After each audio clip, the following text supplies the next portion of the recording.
सरिस्का में भालुओं की आंख मिचोली, 3 दिन से नहीं मिल रहा भालू HB3। 4 दिन पहले दौसा रेंज की ओर दिखा था मूवमेंट। सरिस्का की ट्रैकिंग टीम अब नर भालू की तलाश कर रही है। पहले भी जंगल से बस्ती तक ये भालू पहुंच गया था और इसलिए न सिर्फ वन विभाग की चिंता बढ़ी है बल्कि लोगों की चिंता भी बढ़ चुकी है, क्योंकि 3 दिन से HB3 भालू नहीं मिल पा रहा है। 4 दिन पहले की अगर बात की जाए तो 4 दिन पहले दौसा रेंज की ओर मूवमेंट भालू का देखा गया था। सरिस्का की ट्रैकिंग टीम लगातार नर भालू की तलाश कर रही है। 3 दिन से लगातार सर्च की जा रही है, पर अभी तक भालू का कुछ पता नहीं चल पाया है, क्योंकि इससे पहले भी इस तरह की एक्टिविटी देखने को मिली है जब जंगल से बस्ती तक ये भालू पहुंच गया था। हालांकि वन विभाग की टीम लगातार तलाश कर रही है, लगातार सर्च कर रही है, पर अभी तक सफलता भालू की कोई सूचना नहीं मिल पाई है। और देखिए, डर सता रहा है कि कहीं बस्ती तक ये भालू फिर से ना पहुंच जाए, क्योंकि इससे पहले भी ये भालू इसी तरह से जंगल से बस्ती तक पहुंच गया था।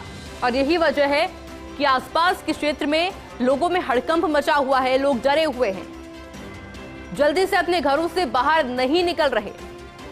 3 दिन से टीम लगातार तलाश कर रही है कि जल्द ही ये भालू मिल जाए।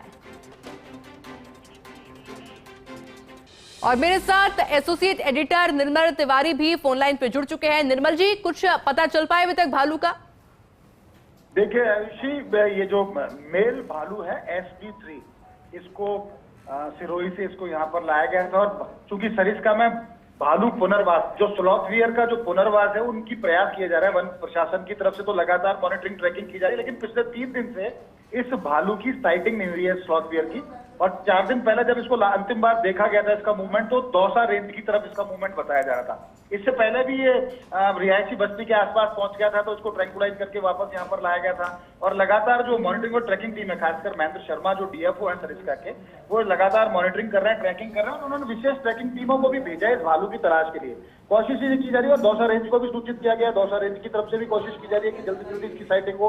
और आसपास की रिहायशी बस्तियों से लगता हुआ जो जंगल का वन क्षेत्र है, उसमें भी इसको देखने के प्रयास किए जा रहे हैं। तो उम्मीद की जा रही है कि जल्दी ही इसकी साइटिंग होगी, लेकिन फिलहाल पिछले 3 दिन से इसका नहीं दिखना निश्चित तौर पर चिंता का विषय है। ऐसे में लगातार इस बात की कोशिश की जा रही है कि भालू पुनर्वास की जो प्रक्रिया है उसकी लगातार समीक्षा हो, क्योंकि पिछले दिनों आपको ध्यान होगा, नारायणपुर के पास एक भालू चला गया था। उससे पहले उसने एक ट्रैकर के ऊपर हमला कर दिया था। ट्रैकर जो उसके आसपास उसके ट्रैकिंग टीम के लिए जो सदस्य था, उसके ऊपर उसने हमला कर दिया था। तो लगातार कोशिश इस बात की है कि भालू पुनर्वास की प्रक्रिया सही तरीके से चले, भालुओं की ट्रैकिंग और मॉनिटरिंग सही तरह से हो, इसके प्रयास भले किए जा रहे हैं। लेकिन फिलहाल चिंता का विषय है कि 3 दिन से HB3 नाम का जो मेल स्लॉथ वियर है वो नहीं दिखा है, और ट्रैकिंग टीमें लगातार उसको देखने के, उसको साइट करने के, उसको ट्रैक करने के प्रयास कर रही है। आयुषी, अच्छा निर्मल जी, अभी आप जानकारी भी दे रहे थे कि बस्ती तक ये भालू पहुंच गया था, तो उस दौरान क्या किसी और को भी नुकसान इसने पहुंचाया?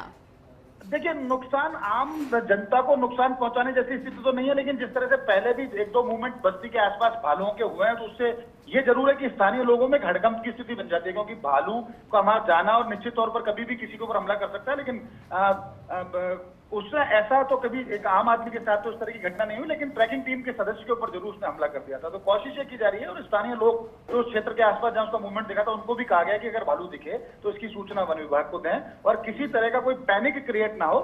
जैसे उसकी सूचना मिले वन विभाग को सूचना दें, वन विभाग की टीम उसको रेस्क्यू करने के पूरे प्रयास करेगी। बिल्कुल निर्मल, जो आगे भी अपडेट आपसे लेते रहेंगे। फिलहाल के लिए आपका बहुत बहुत शुक्रिया।